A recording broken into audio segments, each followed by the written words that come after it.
معزز رفقائے سفر طریقت و محبین سالکین رائے حقیقت، میں نور ٹی وی کی مساطت سے تمام دل دادگان و شیفتگان اور کوئے جانا کی طرف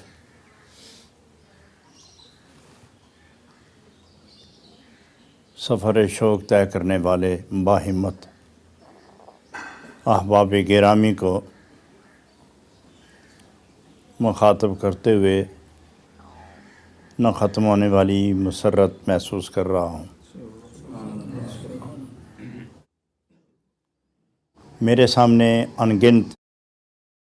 عاشقین رسول کریم علیہ الصلاۃ والتسلیم کے چمکتے چہرے ہیں، اور میں بے گماں یوں محسوس کر رہا ہوں کہ جیسے عشق والوں کا ایک انبوہ کثیر،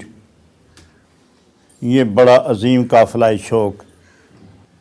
عشق و مستی کی ایک آواز پر سوئے محبوب رواں دواں ہیں۔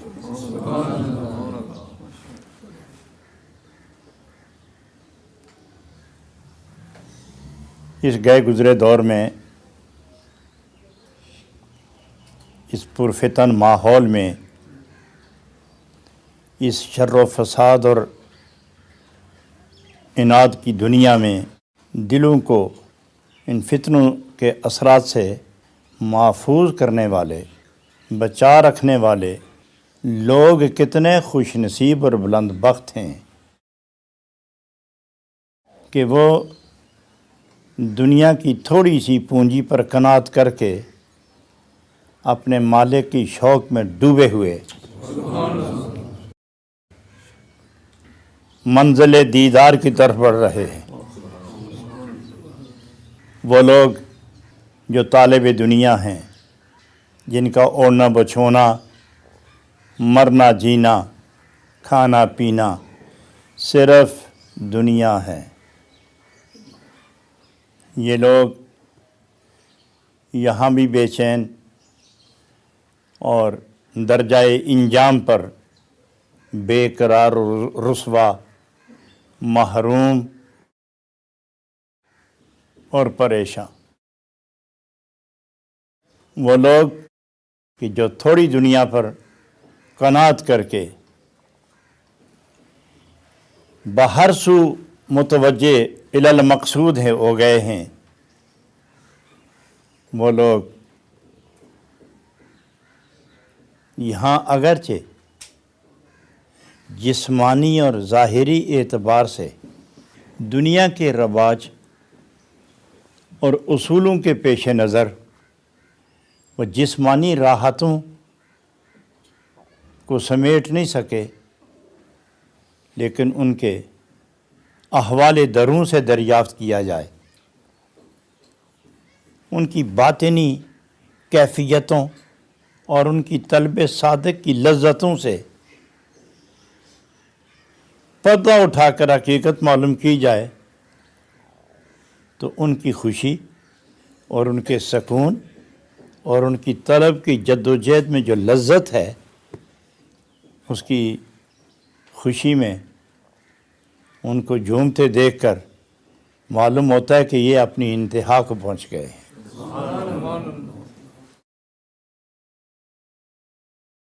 وہ لوگ جو طالب فنا ہیں، یعنی دنیا، ان کے دل و دماغ کثیف میلے ہو گئے ہیں۔ جو لوگ اس کثافت میں جلوہ محبوب کی محبت کے دیے جلا کر گزارا کرتے ہیں،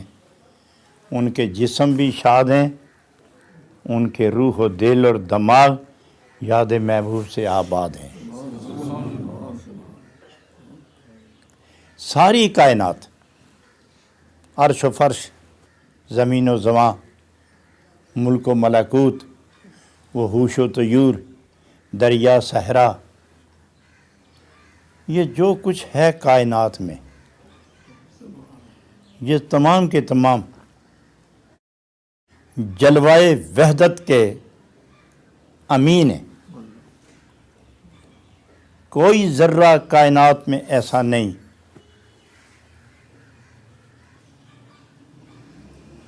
جس میں جلوائے قدرت نہیں، جس میں جلوائے توحید نہیں ہے۔ گویا اس محبوب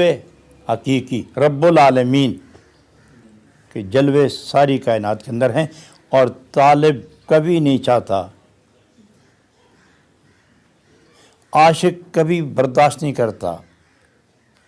محب اپنے محبوب سے دوری کو کبھی برداشت نہیں کرتا، اور وہ یہ نہیں چاہتا کہ پس پردہ آواز تو سنی جائے اور دیدار سے محرومی ہو جائے۔ وہ اس دیدار کی طلب میں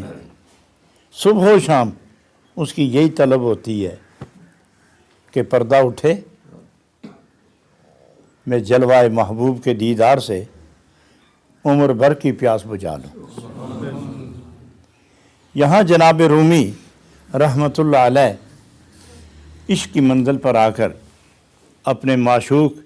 اپنے محبوب حقیقی کو متوجہ کر کے فریاد کرتے ہوئے، صدا اور ندا کے ذریعے اپنی طرف متوجہ کرتے ہوئے عرض کنا ہیں۔ وہ اللہ رب العالمین کے حضور، اپنے محبوب کے حضور، اللہ اور اللہ کے محبوب کے حضور وہ فریاد کرتے ہیں۔ اگر کوئی یہ بات کہہ دے کہ جناب ذات اکرم سید عالم قاسم جنت و کوثر صلی اللہ علیہ وسلم کی ذات اقدس یہاں مفہوم نہیں ہے، وہ براہ راست خدا سے عرض کنا ہیں، اور تم درمیان میں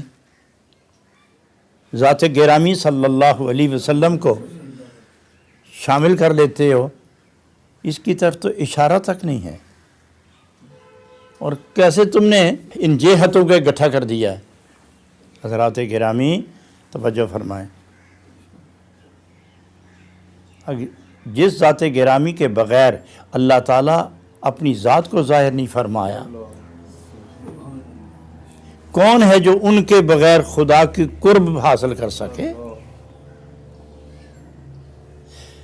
جب تک بندہ قرب حق کی طرف مائل ہے، جلوائے نبوت اس بندے کا خدا کی بارگاہ تک رہنما ہے، اور جب قرب کی منزل پر پہنچے تو پھر جلوائے نبوت پشت پناہ ہے۔ یہ کبھی رہنما ہے، کبھی پشت پناہ ہے۔ سفر میں رہنما ہے، عند الوصل پشت پناہ ہے۔ جس طرح ساری کائنات میں توحید کے جلوے موجود ہیں، اسی طرح ساری کائنات میں نور نبوت کی کرنیں موجود ہیں۔ اگر نور نبوت کی کرنیں ہر جگہ موجود یقینی تصور نہ کی جائے تو کافۃ للناس کافۃ للناس رحمت للعالمین و نبی العالمین کا تصور کامیاب نہیں ہوتا۔ جہاں جہاں شان ربوبیت موجود ہے، جہاں جہاں جلوائے وحدت موجود ہے، وہیں وہیں نور نبوت کے فیضان کی کرنیں موجود ہیں۔ طالب و مطلوب کے درمیان وسیلہ وہی ہیں۔ عاشق و معشوق کے رابطے کا بنیادی نقطہ جناب محمد الرسول اللہ صلی اللہ علیہ وسلم ہیں۔ تو یہاں جناب رومی قدس سر السامی عرض کناہ کہ اے بار الہ، کائنات میں ہر جگہ تیرے جلوے، تیرے محبوب کی رہنمائیاں موجود ہیں، یہ پردے اٹھتے کیوں نہیں؟ ان جلتے عاشقوں کو، ان تڑپتے محبین کو ایک دفعہ دیدار کیوں نہیں دیتا؟ تم اس پردے سے مشاہدے کی طرف کیوں نہیں آتا؟ تو یہاں وہ عرض کرتے ہیں ای ہما ہست و بیا اے امر کن،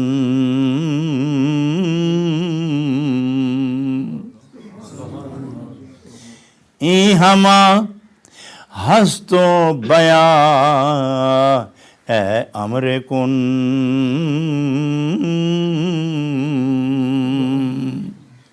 اے منزہ از بیان و از سخن،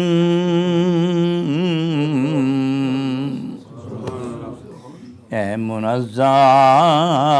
از بیان و از سخن،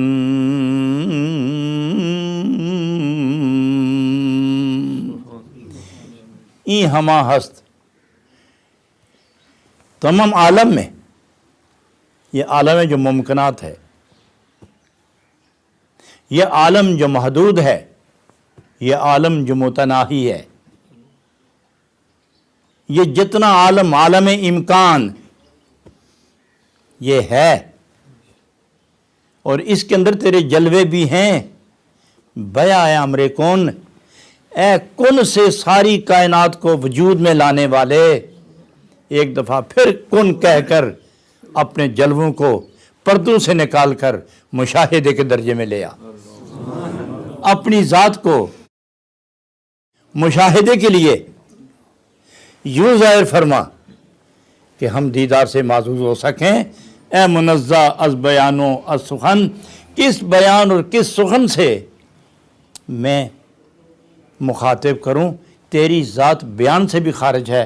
تیری بیان سخن سے بھی خارج ہے، تیرے بیان کے لیے نہ الفاظ ہیں، تیری ذات کے لیے نہ بیان ہے نہ الفاظ ہیں،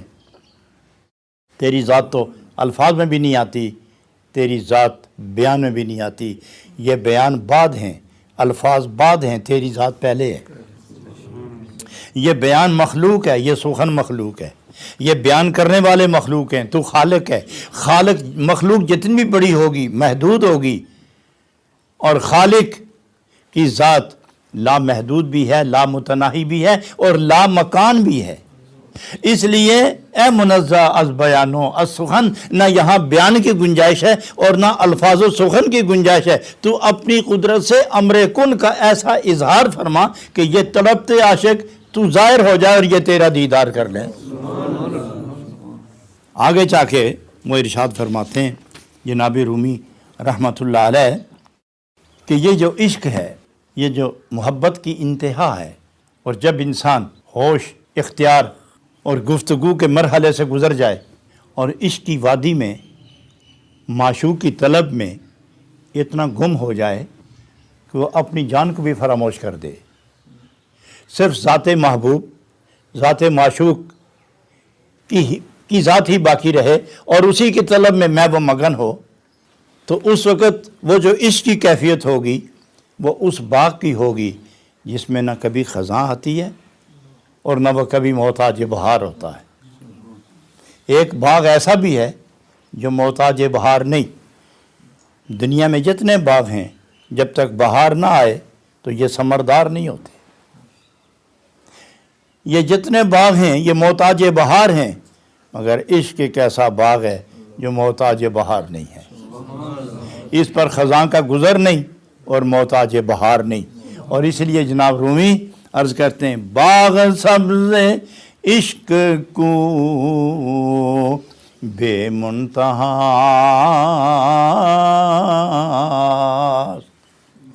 جز غم و شادی درو بس میں وہاں۔ آپ نے تو باغ دیکھے ہیں نا، میلوں پھیلے ہوئے باغ، حد نظر تک آباد لہلاتے باغ، یہ محتاج بہار ہیں۔ یہ کبھی خالی ہوتے ہیں، کبھی میوے سے پر ہوتے ہیں، کبھی میوہ نہیں ہوتا، میوہ کیا پتے تک نہیں ہوتا، اور جب پتے اترتے ہیں تو ان کا پتہ ہی نہیں رہتا، پتے گم ہوتے ہیں تو پتہ بھی گم ہو جاتا ہے، میوہ ہی نہیں ہوتا۔ لیکن عشق ایک ایسا باغ ہے جو سدا سرسبز و پر بہار ہے، وہ نہ محتاج بہار ہے اور نہ اسے خطرہ خزاں ہے۔ خطرہ خزاں اور احتیاج بہار دونوں سے بے نیاز ہے۔ تو یہاں جناب رومی عرض کرتے ہیں باغ سبز عشق کو بے منتہا جز غم و شادی درو بس میوہ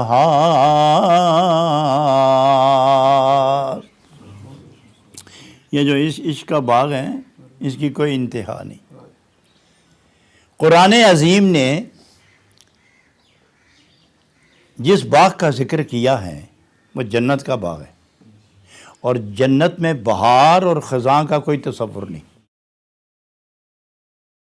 یہ بدلتی بہاریں، یہ آتی جاتی بہاریں اور تسلط خزاں یہ دنیا میں ہے،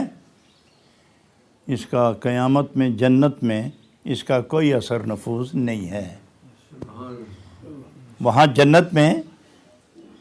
جتنے باغ ہیں وہ یہ دنیا کی بہار کے محتاج نہیں ہیں۔ تو جناب رومی فرماتے تم نے تو جنت کا باغ دیکھا ہے نا، لیکن عشق اس سے بھی خوبصورت باغ ہے، عشق اس سے بھی خوبصورت باغ ہے۔ جنت تو بہت بعد میں ہے اور جنت کے باغات بہت بعد کے ہیں، وہاں کی نہریں بہت بعد کی چیزیں، عشق تو اس سے بھی پہلے لالا زار تھا، عشق تو اس سے بھی یا پہلے آباد تھا، عشق کا باغ تو اس سے بھی پہلے ثمردار تھا، عشق کا باغ تو اس سے بھی پہلے بہار کا محتاج کیا تھا، وہ بہاریں خود دے رہا تھا۔ تو اس لیے فرماتے ہیں کہ بلکہ حدیث پاک میں آتا ہے کہ جب قیامت ہوگی تو نبی اکرم صلی اللہ علیہ وسلم فرماتے ہیں جب قیامت ہوگی تو فیرفع الحجاب، یہ تمام کے تمام پردے اٹھا دیے جائیں گے، بشری نقص ختم کر دیے جائیں گے، اور تحمل، بردباری، برداشت اور حوصلہ اتنا مل جائے گا کہ ہر آنکھ خدا کا دیدار کر سکے گی۔ یہاں دنیا میں تو ہے کہ لا تدرک الابصار، یہاں آنکھیں اس کا احاطہ ادراک نہیں کر سکتی، لیکن قیامت میں فیرفع الحجاب، سارے کے سارے پردے اٹھا دیے جائیں گے، عام و خاص اپنی اپنی حیثیت کے مطابق خدا کے دیدار سے معزوز ہوں گے۔ سب کو یکساں دیدار نہیں ہوگا، انبیاء کا عجب سلسلہ ہوگا، سید الانبیاء کا اپنا مقام ہے، انبیاء کا اپنا مقام ہے، مرسلین کا اپنا مقام ہے، فرشتوں کا اپنا مقام ہے، اولیاء اللہ کا اپنا مقام ہے، علماء صلحاء کا اپنا مقام ہے، صوفی درویش کا اپنا مقام ہے، ہر جنتی کا اپنا مقام ہے۔ وہ اپنے اپنی حیثیت کے مطابق اتنا اس کو حوصلہ ملے گا کہ وہ خدا کا دیدار کر سکے گا، وہ خدا کے دیدار سے معزوز ہوگا۔ لیکن جناب رومی عرض کرتے ہیں عاشقو تمہیں قیامت کا کیا انتظار ہے؟ یہی تو ہم چاہتے ہیں کہ ہم قیامت کا تو انتظار کر نہیں سکتے، قیامت کو تو سارے ہی خدا کو دیکھیں گے۔ عاشقوں کے لیے اللہ تعالیٰ اٹھا پردے کہ وہ یہیں باغ آباد ہو اور وہ تیرا دیدار کر سکیں۔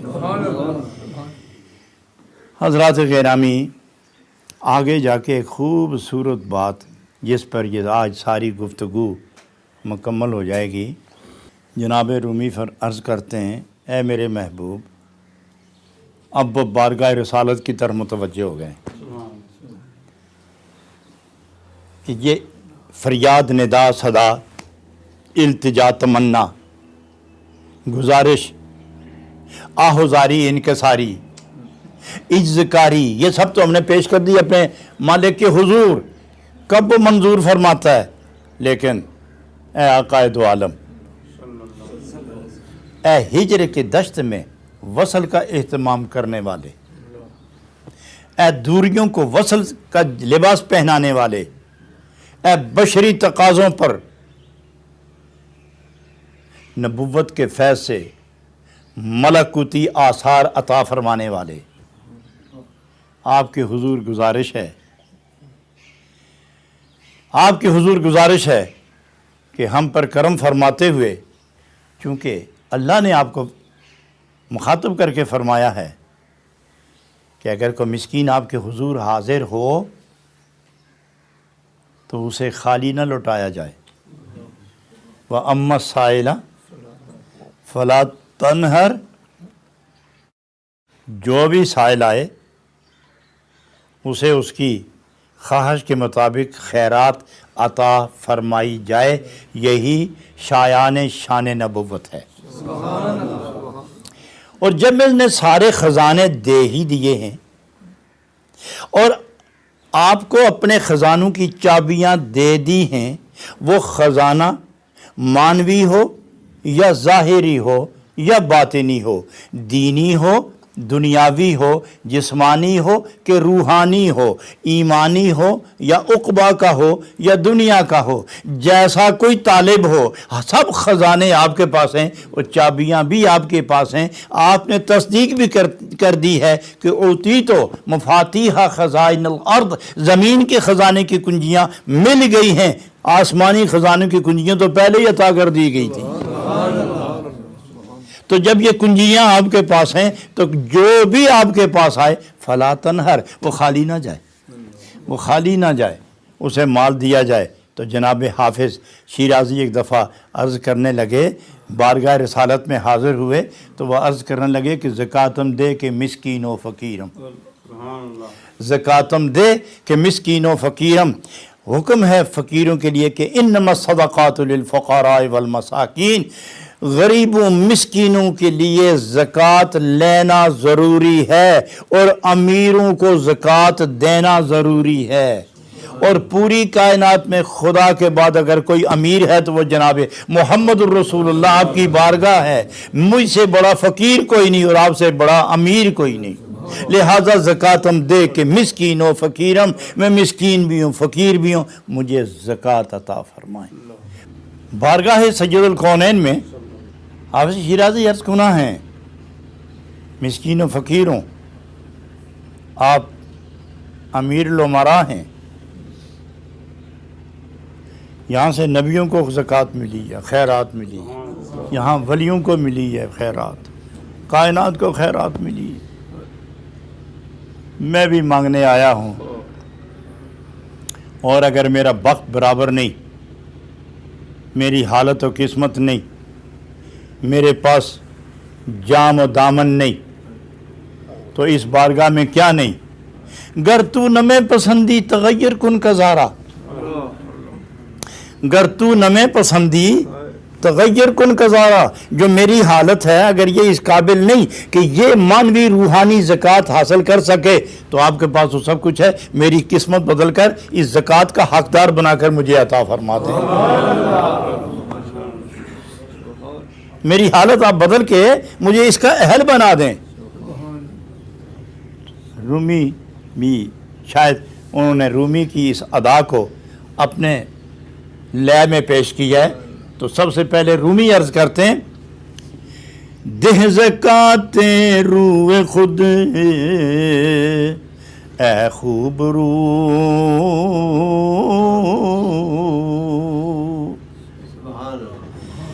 دے زکاتِ روح خود اے خوب رو، شرح جانے شرح شرح بازگو،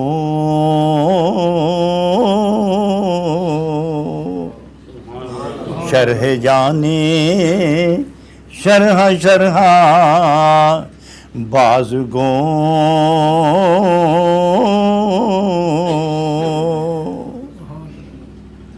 دے زکاتِ روح خود اے خوب روح، اے اللہ کی ساری کائنات میں، اللہ کی ساری مخلوق میں، اولین و آخرین میں، عرشیوں فرشیوں میں، کائنات میں، موجودات میں، ملائکہ میں، انبیاء میں، پوری دنیا میں جو تیری مخلوق ہے، جو آنے والی ہے، جو آ گئی ہے، اس ساری مخلوق میں جو سب سے خوبصورت ہے، جو سب سے حسین ہے، جو سب سے جمیل ہے، جو سب سے کامل ہے، جو سب سے اکمل ہے، جو سب سے اعلیٰ ہے، جو سب سے ارفع ہے، جو سب سے بلند ہے، جو سب سے بالا ہے، جس کے حسن کی تاب کوئی نہ لا سکے، اور جس کے حسن کی حقیقت کو خود نبی پاک فرمائیں کہ لم یعرفنی حقیقتا غیر ربی، اے صدیق میرے حسن کی حقیقت کون جانے میرے بغیر اور میرے اللہ کے بغیر؟ تو اس کی طرف جناب رومی اشارہ کر کے عرض کرتے ہیں، دے زکوٰۃ روح خود اے خوب رو، اے ساری کائنات میں سب سے حسین اس پاکیزہ حسین چہرے کی زکوٰۃ ہی نکال دیں نا۔ کتنا نصاب کامل ہے، جب نصاب نہ ہو تو زکوٰۃ نہیں ہوتی، اور جب نصاب مکمل ہو تو زکوٰۃ رکھنی جائز نہیں، دینی جائز ہے۔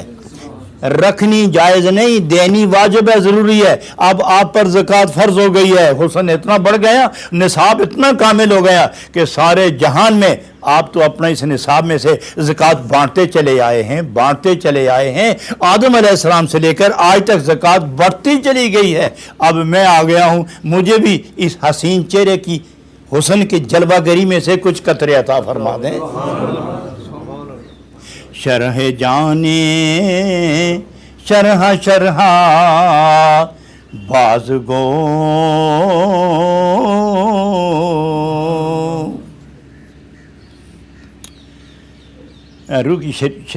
روح کی تشریح کرنے والے، شرح شرح جو سوراخ سوراخ ہے، ٹکڑے ٹکڑے ہے، پرزے پرزے ہے، ذرا اس کی شرح تھوڑی سی، شرح جانے شرح شرح جو روح ٹکڑے ٹکڑے ہو گئی، جو روح پرزے پرزے ہو گئی، جو روح سوراخ سوراخ ہو گئی، ذرا اس کی شرح از سر نو پھر بیان کریں نا، تاکہ آپ کے بیان سے جو ہماری تڑپتی اور شرح شرح ٹکڑے ٹکڑے روحوں کو جو سکون ملے گا، ہم سمجھے گے ہمیں زکوٰۃ مل رہی ہے۔ اس لیے عرض کرتے ہیں، دے زکوٰۃ روح خود اے خوب روح۔ کائنات اللہ کی مخلوق میں بعد از خدا، ایک دن نبی کریم صلی اللہ علیہ وسلم صحابہ کرام علیہم الرضوان کو فرمانے لگے، رأیت ربی، میں نے رب کو دیکھا ہے نا، فی احسن صورت، میں نے اللہ کو اتنا حسین دیکھا، اتنا حسین دیکھا کہ اللہ نے اپنے حسن کی تعبیر کے لیے خود کوئی لفظ ابھی تک بنایا ہی نہیں ہے، کیونکہ الفاظ تو خدا پیدا کرتا ہے۔ میں نے اللہ کے سارے دفتر چھان مارے کہ کوئی لفظ ایسا مل جائے کہ حسن ازلی، حسن ربی کی عکس فرمائی کر سکے، عکس نمائی کر سکے۔ اللہ کے سارے دفتر میں نے چھانے، میں نے ایک حرف بھی نہیں پایا جو حسن خدا کی تعبیر مکمل طور پر کر سکے۔ اتنا جانتا ہوں کہ فی احسن صورت، جس کی کوئی مثال نہیں، لیس کمثلہ شیء، ایسا حسن دیکھا کہ جس حسن کی تعبیر نہیں۔ اس حسن کے بعد، اللہ کے بعد اگر کوئی حسین ہے تو وہ جناب محمد الرسول اللہ صلی اللہ علیہ وسلم۔ حسن مصطفیٰ کی ایک ایک جھلک جناب یوسف علیہ السلام کو ملی تو وہ ساری کائنات میں حسین مشہور ہوئے، تو باقی تو پردہ ڈال دیا نبی پاک علیہ السلام نے اپنے حسن پر، یا خدا نے پردہ ڈال دیا حسن نبوت پر، کہ اگر یہ بے غبار ہو گیا، اگر یہ عیاں ہو گیا، یہ بے حجاب ہو گیا، تو جو دیکھے گا دل یہیں چھوڑ جائے گا، جو دیکھے گا جان قربان کر دے گا، جو دیکھے گا ہوش میں نہیں رہے گا، کلمہ کس کو پڑھائیں گے، توحید کس کو سنائیں گے۔ تو پردہ ڈالا، تو وہ اس لیے جناب رومی فرماتے ہیں کہ وہ حسن کہ جس پر رب العالمین کے اپنے جمال کے پردے ڈال رکھیں، اس کے پیچھے آپ کا جلوہ حسن موجود ہے، اس حسن میں سے زکوٰۃ نکالو نا، تھوڑا سا دے دیں مجھے۔ شرح جانے شرح شرح باز کو، اس ٹکڑے ٹکڑے جان محبوب، یاد محبوب کی لذت اور پھر ہجر محبوب کے تیروں سے جو روح چھلنی ہو گئی ہے، جو روح سوراخ ہو گئی ہے، وہ روح پھر التجا کرتی ہے کہ ذرا اس کی توضیح و تشریح کریں نا، تو جب آپ بیان فرمائیں گے تو ہماری روحوں کو آرام ملے گا۔ حضرات یہ کیسے عجیب لوگ ہیں کہ جب شوق میں طوفان اٹھتے ہیں، موجیں ابھرتی ہیں، اس تلاطم خیزی میں صرف ایک آرزو لیتے ہیں، شوق دیدار کے سوا کچھ ان کے پاس نہیں۔ یہی وہ لوگ ہیں جو حسن کائنات ہیں، یہی وہ لوگ ہیں جو آبروئے کائنات ہیں، یہی وہ لوگ ہیں، بلکہ اگر میں یہ کہہ دوں کہ یہی لوگ جانے کائنات ہیں، یہی لوگ بقائے کائنات ہیں۔ دیکھو میں ایک صاف مضمون کی طرف آپ کی توجہ لے جانا چاہتا ہوں کہ کونین کے تاجدار و مختار سید عالم صلی اللہ علیہ وسلم نے فرمایا کہ مشرقین و مغربین میں جب ایک بھی ذکر والا نہیں ہوگا تو اس وقت قیامت آ جائے گی۔ تو یہ ذکر کون کرتے ہیں؟ جو کسی سے پیار کرے وہی ذکر کرتا ہے، اور جب پیار نکل جائے تو ذکر نکل جاتا ہے۔ تو یہ پیار والے لوگ ذکر کے بغیر رہتے ہی نہیں، یہی تو ان کی غذا ہے، یہی تو تسکین جاں ہے۔ یہ ذکر کرتے ہیں تو جتنی محبت ہے اتنا ذکر ہے، اور جیسی محبت کی کیفیت ہے ویسے ہی ذکر کی قبولیت کے آثار ہیں۔ تو ایک وقت ایسا آئے گا کہ اللہ رب العالمین فرمائے گا کہ پتہ کرو اس جان میں کوئی ہے، یہ اپنی محبت اور اپنے بندے سے جو پیار ہے اس کا ذکر دوسرے سے سننے کے لیے اللہ تعالیٰ فرمائے گا ورنہ لا یخفی علیہ شیء، کوئی شے اس کی ذات پر پوشیدہ ہے ہی نہیں۔ خوش طرح باشد کے سر دل براں، گفت آیت در حدیث دیگراں، اپنے پیارے کی بات جب دوسرے کی زبان سے سنی جاتی ہے تو خود کو لطف آتا ہے۔ تو اللہ فرمائے گا دیکھو تو صحیح ہے کوئی میرا جو میرا ذکر کر رہا ہو۔ تو مشرق سے لے کر مغرب تک، شمال سے لے کر جنوب تک، ایک کوئی بندہ کسی جنگل میں، کسی شہر میں، کسی کوثار میں، کسی دشت میں، نہ جانے کہاں ہوگا، وہ ذکر کر رہا ہوگا، اور وہ بھی آخری زمانے میں اس دور سے بہت کم تر ذکر ہوگا، مگر غافلین پر وہ برتر ہوگا۔ تو وہ عرض کرے گا فرشتہ کہ ایک آدمی محو ذکر ہے، تو خدا نے فرمایا کہ ابھی تک میرا بندہ کوئی اس فرش پر ہے تو قیامت نہیں آتی۔ تو الفاظ یہ ہیں کہ جب کوئی نہیں ہوگا تو پھر قیامت آئے گی، لیکن میں تعبیر اس طرح کرتا ہوں کہ جب کوئی بھی نہیں ہوگا خدا فرمائے گا یہ جہان تو ہم نے اپنوں کے لیے بقا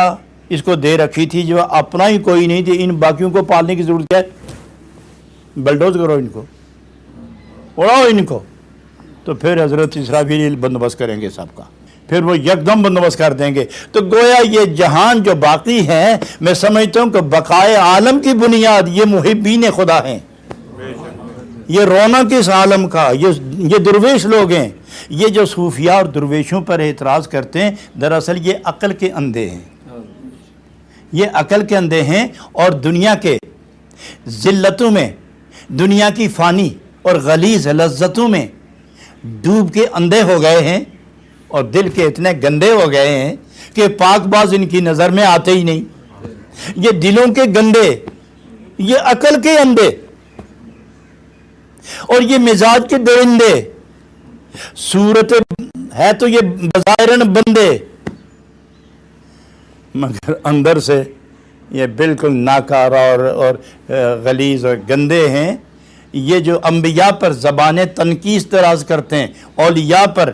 حرف شکایت پیش کرتے ہیں اور صلحاء کو اپنے جیسا سمجھ کر ان کو مورد الزام ٹھہراتے ہیں، صحابہ پر تنقید کرتے ہیں، اولیاء اللہ پر تنقید کرتے ہیں، صوفیاء پر اور اہل تصوف پر یہ جو زبانیں تان دراز کرتے ہیں، دراصل یہ بد نصیب جماعت ہے، یہ دلوں کے اندھے اور دماغ کے